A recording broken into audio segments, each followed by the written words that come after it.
evening everyone. This is Manali Raj. Welcome to the CSE Relay News Bulletin presented by Chanakya IAS Academy, Patna. This segment, we demonstrate about the daily important highlights from the perspective of our civil services examination. Let us have a brief overview of today's headlines. Supreme Court says that post-1957, President retains power to scrap Article 370 in the hearing on abrogation status of Jammu and Kashmir. Centre forms expert panel to revise anti-discrimination norms in higher universities. Rajya Sabha passes Jan Vishwas forest and mining bills. Greater control for centre, censorship provisions likely to be a part of data protection bill. Government sets deadline for pharmas asking to adopt WHO standard good manufacturing practices. Russia strikes Ukraine's Danube port, driving up global grain prices. India passes law allowing auction mining of lithium reserves.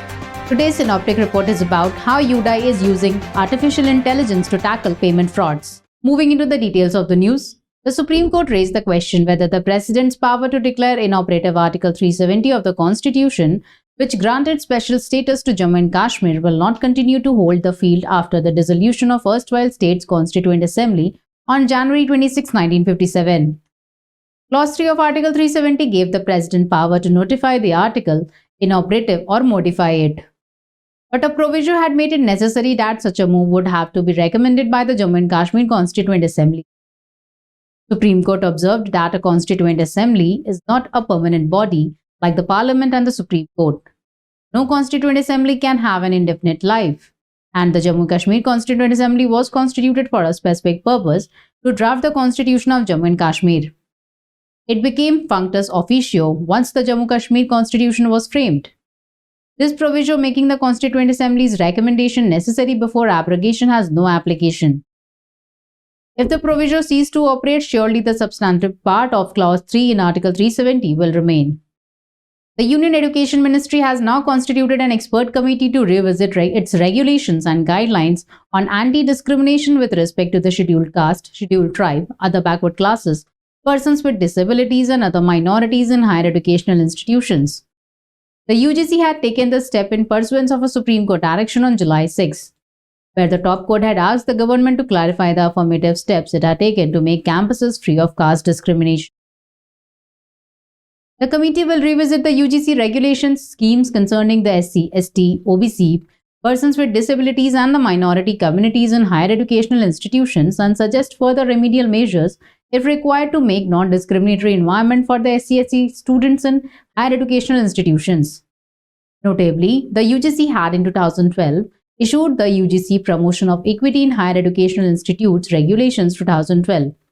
This covered all forms of discrimination, provided for liaison officers to check reservation fulfillment, and gave mandates for strict grievance redressal cells to address concerns of discrimination.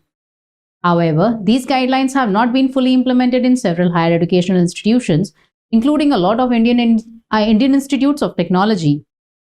The Education Ministry's announcement of an expert committee to review existing anti-discrimination guidelines comes days after IIT Bombay saw tensions flare up over posters marking a space in a public mess as vegetarian only, prompting students to call this out as a casteist and hostile general secretary to shoot an email reiterating that excluding people from physical spaces was not allowed.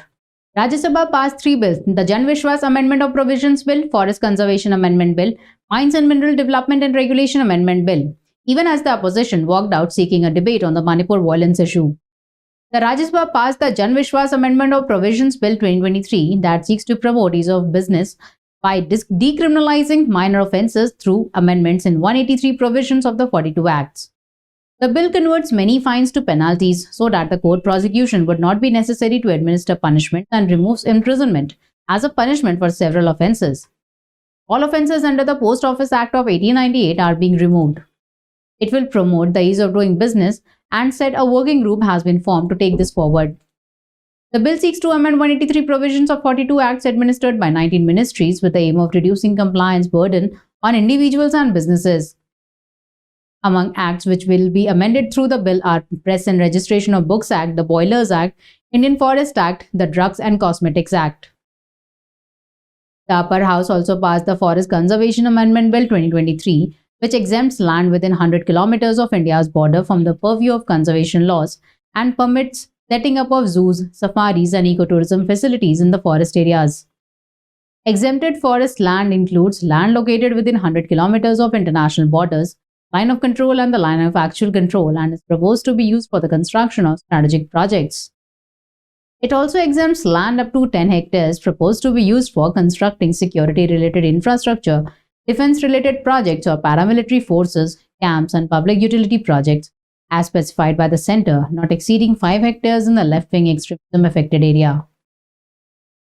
The bill exempts land such as forest land along a rail line or a public road, which are maintained by the government, and provides access to a habitation or a rail and roadside amenity up to a maximum size of 0.10 hectares. The Rajya Sabha also cleared a bill that seeks to allow the private sector to mine 6 out of 12 atomic minerals, including lithium and deep-seated minerals such as gold and silver. Despite proposing to set up a data protection board, the Digital Personal Data Protection Bill could also allow the government to direct any entity to furnish information as it may call for, allowing the centre greater control over the law. The final version of the bill could also further India's online censorship regime. It is expected to propose that entities that have been penalized on at least 2 instances for violating norms can be blocked by the central government.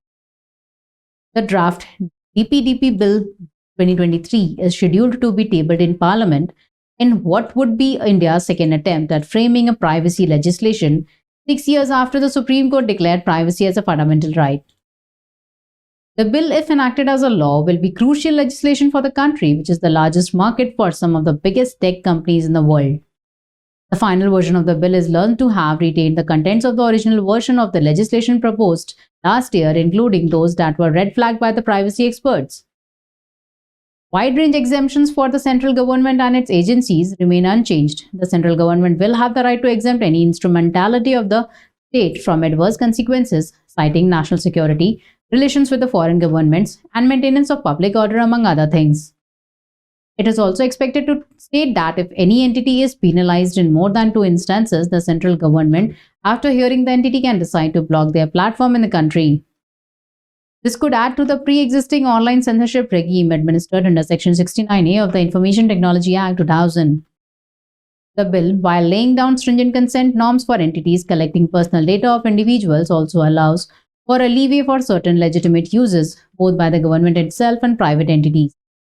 Following recent incidents of several countries reporting deaths allegedly linked to the contaminated India manufactured drugs, the government has set a deadline for mandatory implementation of the good manufacturing practices, which were revised in 2018, bringing that on par with the World Health Organization standards. Companies with a turnover of over Rs 250 crore will have to implement the revised good manufacturing practices within 6 months, while medium and small scale enterprises with turnover of less than 250 crore will have to implement it within a year. The decision is important as only 2,000 of the 10,500 manufacturing units in the country were found to be compliant with the global WHO Global Good Manufacturing Practices standards. Those who do not comply with the direction will face suspension of license and/or penalty.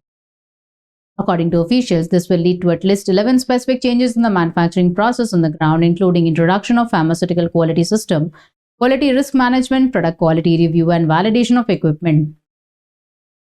Currently, while companies exporting medicines to other countries already have to be WHO GMP certified, those manufacturing medicines for the domestic market can be granted permission if they meet the requirements listed in Schedule M of the rules under the Drugs and Cosmetics Act. Among other things, this lists the specifications of the manufacturing units, processes that need to be followed, and the equipments needed. Russia attacked Ukraine's main inland port across the Danube River from Romania, sending global food prices higher as it ramped up its use of force to prevent Ukraine from exporting grain. The drone attacks destroyed buildings in the port of Izmail and halted ships as they prepared to arrive there to load with the Ukrainian grain in defiance of a de facto blockade Russia imposed in mid-July. Commercial ship tracking data showed dozens of international ships halting and dropping anchor at the mouth of the Danube, many of them registered to arrive in Izmail in an apparent attempt to breach Russia's blockade. The port across the river from the NATO member Romania is the main alternative route out of Ukraine for grain exports, since Russia's blockade halted traffic at Ukraine's Black Sea ports. India's parliament passed a law allowing the government to auction and mine its newly discovered reserves of lithium, among other minerals, increasing the mining of critical raw material for electric vehicle batteries. Under the law, lithium along with other minerals was removed from a previous list of atomic minerals, which prevented it from being auctioned to and mined by the private companies. Upon removal of these minerals from the list of atomic minerals, exploration and mining of these minerals will be open to private sector. As a result, the exploration and mining of these minerals is expected to increase significantly in the country. Lithium reserves were discovered earlier this year in the federally administered region of Jammu and Kashmir, and the government has said it hopes to find more reserves later this year. Other minerals that will now be open for mining and auction include titanium, beryl, niobium, and zirconium. These minerals were earlier only allowed to be mined by state-run companies, which meant that they were mined in limited quantities, and the involvement of private companies could be a force multiplier. There is a need to vigorously increase exploration and production of the minerals proposed to be removed from the list of atomic minerals to meet the growing demands of the country. Today's synoptic report is about the use of artificial intelligence in tackling bank frauds by Unique Identification Authority of India. As more frauds related to Aadhaar-enabled payment system come to the fore, the Unique Identification Authority of India has turned to artificial intelligence-based systems in a bid to limit the cases. This includes developing technologies around fingerprinting and facial recognition. To prevent the Aadhaar-enabled payment system frauds by the use of spoofed fingerprints during Aadhaar authentication, the UDAI has rolled out an in-house artificial intelligence learning technology-based finger miniature record, finger image record modality, which is able to check the liveness of a fingerprint to detect the use of a clone fingerprint during the authentication process. Recently, the Airtel Payments Bank collaborated with the NPCI to roll out a facial recognition-based authentication measure for such transactions. The technology has been developed in-house by the UDAI. The technology uses a combination of both finger miniature and finger image to check the liveness of the fingerprint captured.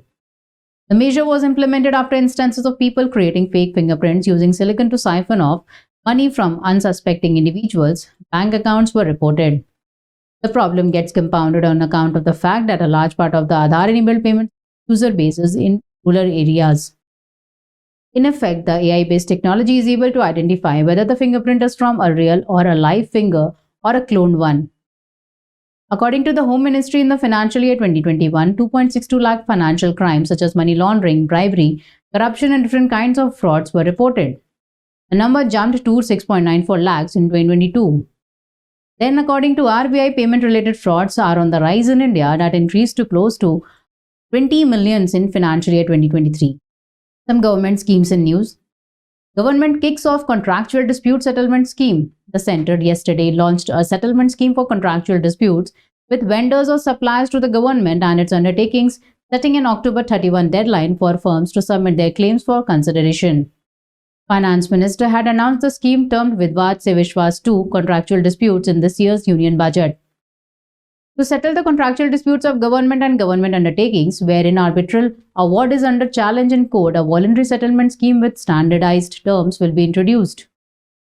This will be done offering graded settlement terms depending on pendency level of the disputes. For disputes to be considered for settlement, an arbitral award should have been secured by the aggrieved party by January 31, 2023, with a cut-off date set at April 30 in case of the court orders.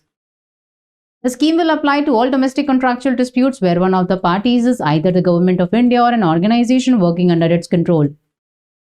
For cases involving court awards, the settlement amount offered to the contractor will be up to 85% of the net amount awarded or upheld by the court, while the same threshold will be up to 65% of the net amount in case of arbitral awards. The Government e-Marketplace has developed a dedicated web page for implementation of the scheme, and eligible claims shall be processed only through Government e-Marketplace. Ministry of Railways contractors can register their claims on the Indian Railway e-procurement systems. Some text in news. Mandatory quality norms for smart meters and welding rods and electrodes rolled out by the government. On 14th of July 2023, the Department for Promotion of Industry and Internal Trade notified 2 new quality control orders for smart meters and welding rods and electrodes. These quality control orders will come into force in 6 months from the date of notification. Smart Meters Quality Control Order 2023. Quality Control Order mandates mandatory certification under IAS standards for products manufactured for the domestic market or imported into India. It includes AC static direct connected watt hour smart meter class 1 and class 2 An AC static transformer operated watt-hour and war-hour smart meters class 0.2S and 0.5S and 1.0S. Smart meter is a type of electronic device that records information about electricity consumption, voltage level, current and power factor, etc. The Welding Rods and Electrodes Quality Control Order 2023 mandates mandatory certification under IAS standards in case of finished products for the domestic market or product imported into India. It includes covered electrodes for manual metal arc welding of carbon and carbon manganese steel and welding rods and bare electrodes for gas shielded arc welding of structural steel.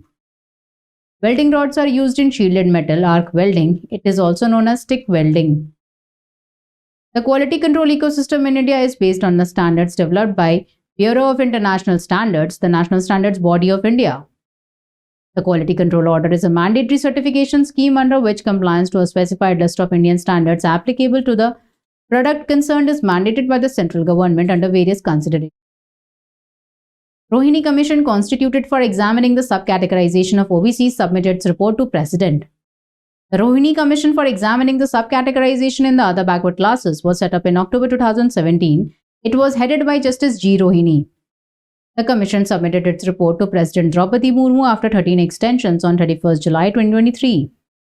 The Commission was set under Article 340 to examine the issues of the subcategorization of other backward classes. The main objectives of the Rohini Commissions were that it was given the task to study the various entries in the central list of OBCs. It was given the task to work on mechanisms, criteria, norms, and parameters in a scientific manner for subcategorization within the other backward classes. To recommend correction of any repetitions, ambiguities, inconsistencies, and errors of spelling or transcription, examining the extent of inequitable distribution of the benefits of reservations among the OBCs. Also, the subcategorization of the OBCs means creating a subcategories within the larger groups of OBC for reservation. OBCs are being currently given 27% reservation in jobs and education under the central government. The first radio frequency seeker of Akash has been handed over by Bharat Dynamics Limited to DRDO. It is the next generation weapon system produced at the newly commissioned state-of-the-art Seeker Facility Center of Bharat Dynamics Limited. Seeker is a critical technology intensive subsystem. It is used in surface-to-air missiles and air-to-air missiles for target tracking in the terminal phase. DRDO's Research Center Imarat has designed the radio frequency seeker. The Bharat Dynamics Limited has produced it at its state-of-the-art seeker facility set up at the BDL Kanchanbagh unit in Hyderabad. The chairman and the MD of the BDL Commander A. Madhav Rao handed over the first radio frequency seeker manufactured by BDL at its new facility to the Secretary, Department of Defense Research and Development and Chairman, Dr. Samir V. Kamath. The setting of the Seeker Facility Center at the BDL has made it possible for India to achieve self-reliance in the field of radio frequency seeker production. Bharat Dynamics Limited is a public sector undertaking. It was founded in 1917 in Hyderabad. The force behind peace is its tagline, and Commander A. Madhav Rao is its CMD. Akash is the first indigenously developed surface-to-air missile of India. It is designed and developed by DRDO. It was first inducted into the Indian Air Force in 2014. President Draupadi Murmu inaugurated the National Festival of India's Folk and Tribal Expressions, Utkarsh, in Bhopal. President Murmu also inaugurated the International Literature Festival, Anmesh, in Bhopal. This event is being organized by the Culture Department of Madhya Pradesh along with Sangeet Natak Academy and Sahitya Academy of the Ministry of Culture from August 3rd to 5th. Governor Mangubhai Patel and Chief Minister Shivraj Singh Chauhan were also present at the inauguration. About 800 artists from 36 states and union territories of the country will participate in Utkarsh Utsav. Anmesh is Asia's largest literary convention. 575 participants representing over 100 languages from 15 countries will take part in it. That was all for today. Aspirants can avail the PDFs of today's news from the description link of this video. Stay tuned to our channel for standardizing your civil services preparations. Thank you.